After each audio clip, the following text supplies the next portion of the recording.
Okay, how are you, friends?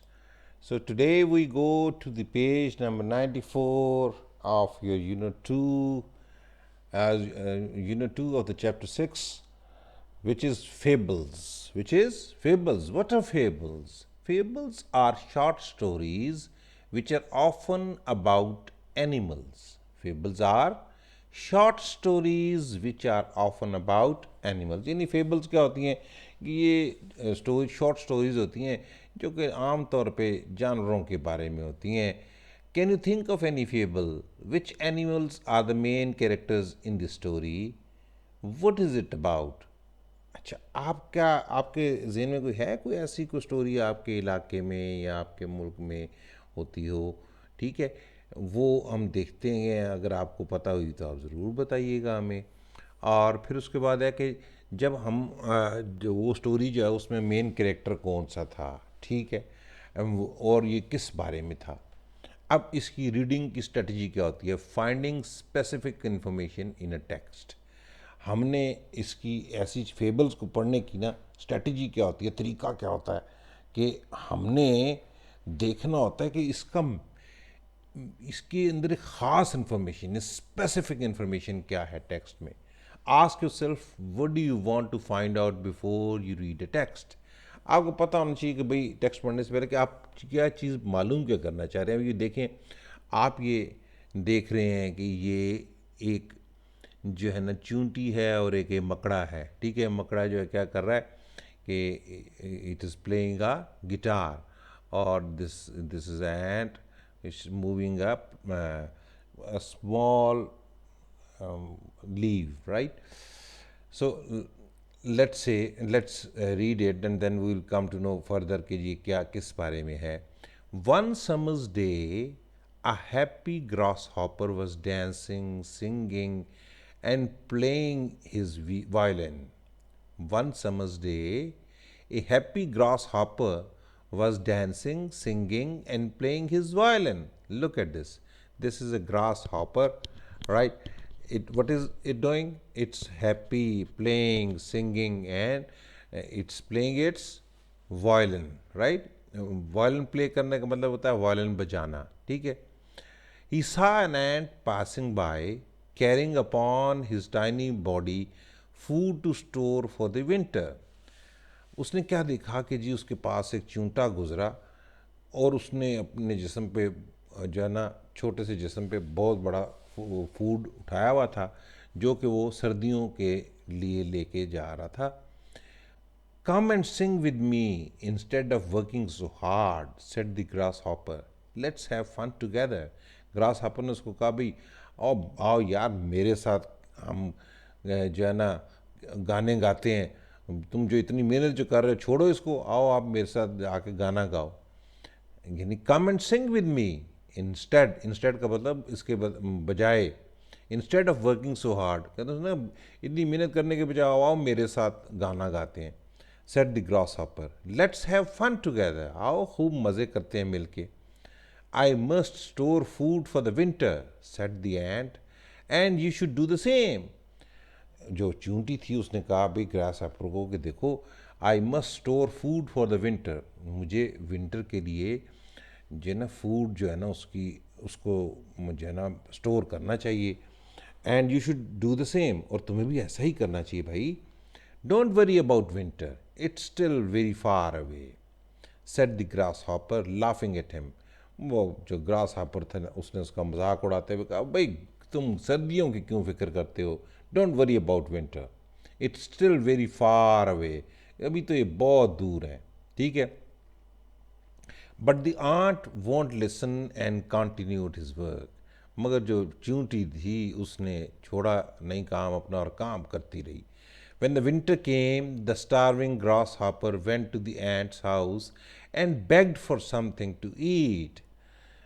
When winter came, जब सर्दियाँ आई, the starving का मतलब होता है भूखा, बिल्कुल स्टार्व कर रहा, भूख से जिसका निढाल जो होता है ना उसको बोलते हैं स्टार्विंग।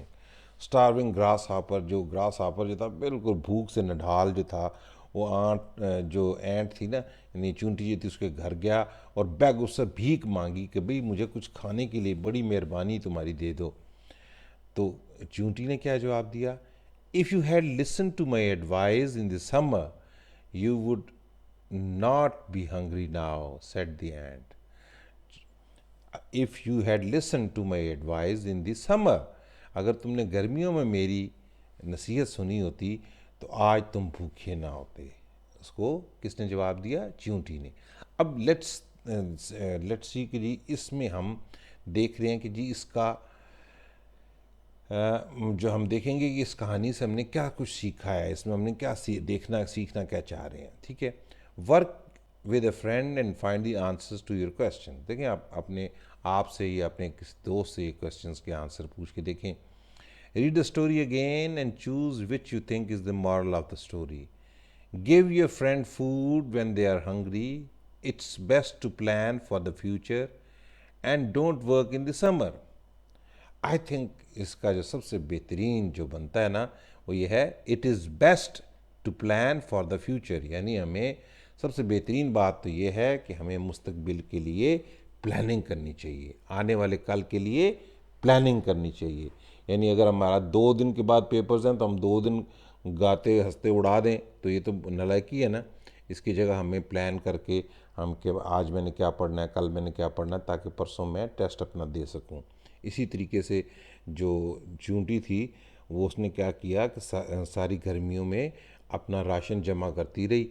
उससे क्या हुआ कि जब गर्मियों में जमा किया तो सर्दियों में वो बेचारी, क्योंकि बाहर नहीं जा सकते ना, सर्दियों में जानवर जो होते हैं छोटे सर्दी से मर जाते हैं, तो वो अपना आराम से बैठ के खाती रही। सो इसका मॉरल क्या बनना चाहिए?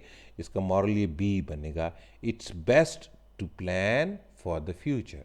इट्स यानी सबसे बेहतरीन बात यह है कि आप मुस्तकबिल की प्लानिंग करें। इसका मॉरल का होगा बी वाला जो है, it's best to plan for the future. ठीक है, समझ आई ना भाई? मज़ा आया ना? देखा कितनी मज़े की स्टोरी थी। ओके जी, now we go on to your page number 95। 95 पे अगर आप देखें, दो ए और बी दो स्टोरीज़ हैं। एक स्टोरीज़ हैं जिसमें एक ये बच्चा जो है टर्टल्स को ना बचा के ले जाता है एक औरत से, और दूसरा ये है, अगर आपको बड़ी मशहूर ये हमारी ये शेर आया वाली कहानी है ना, जिसमें वो चरवाहे का बच्चा होता है, हर वक्त गाँव के लोगों को तंग करता रहता है कि जी शेर आया, और लोग जो है ना दौड़ के आते थे और वो देखते थे शेर कोई नहीं आया।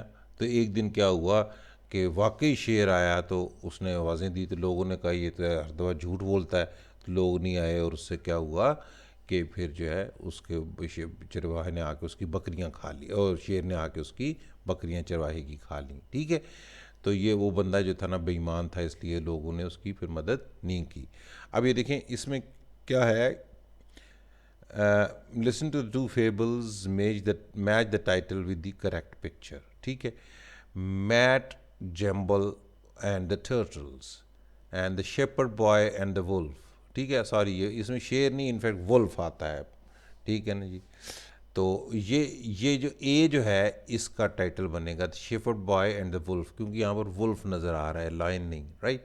सो the shepherd boy and the wolf, इसका टाइटल हो जाएगा ए का। और बी का टाइटल हो जाएगा क्या? Matt Jumble and the turtles, Matt Jumble and the turtles, right. Match one of the morals below with each story. Can you think of other situations in the life where these morals are good? One is be responsible, two is be honest, and three is be kind. देखें, इन 3 stories जो हमने देखी हैं, एक जो हमने पहले देखी थी जिसमें ग्रास हापर और चूंटी वाली थी, उसका तो मॉरल बनता है ना कि जी you should be responsible, you should be responsible.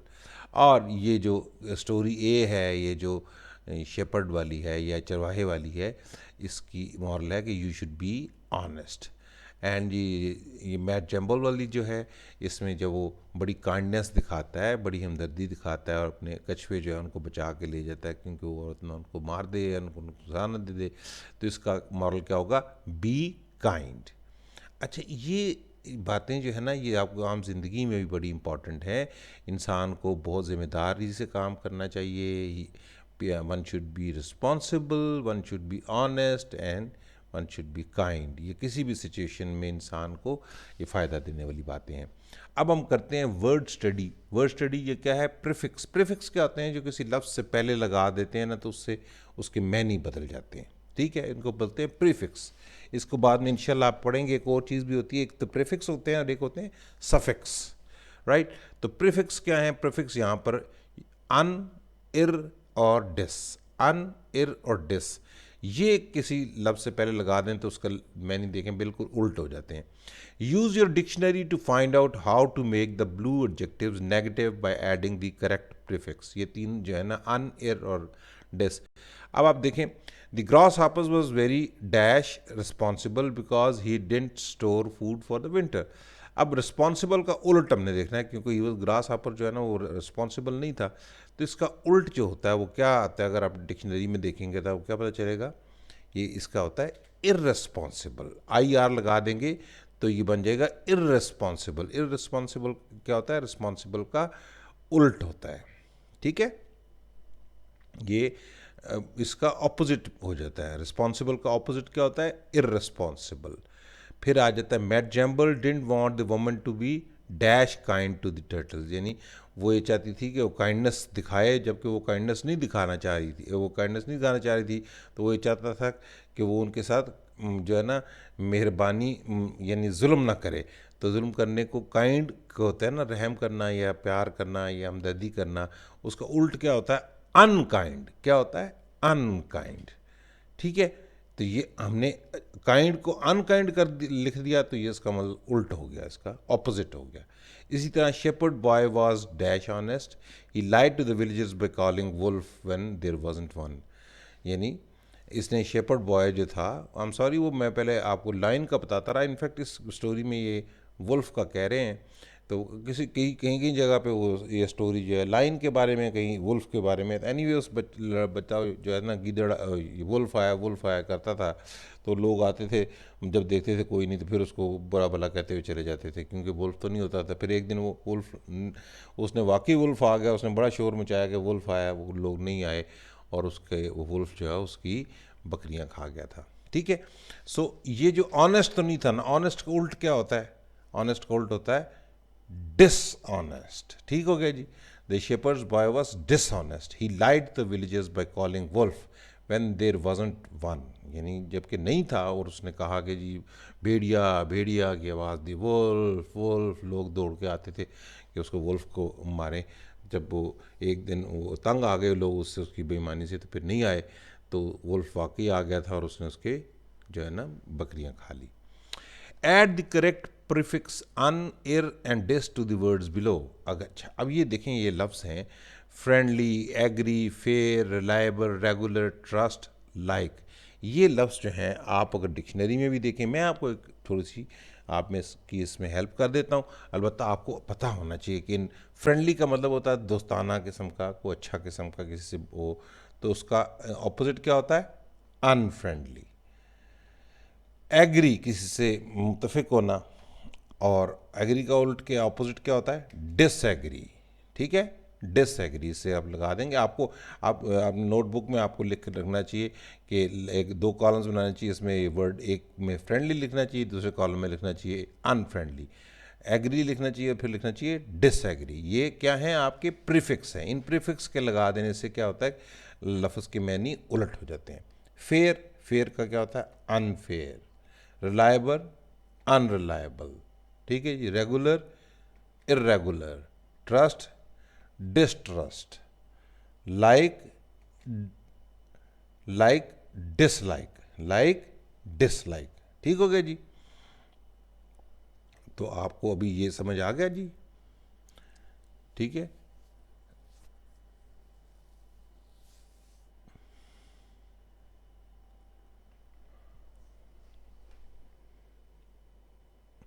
अच्छा, ट्रस्ट को भी जो है आप अनट्रस्ट भी कह सकते हैं और डिसट्रस्ट भी कह सकते हैं। ठीक है, और लाइक को भी आप डिसलाइक भी कह सकते हैं, अनलाइक भी कह सकते हैं। ठीक है, सो आपने ये अभी ये अपने पास नोट कर लेना है। ओके,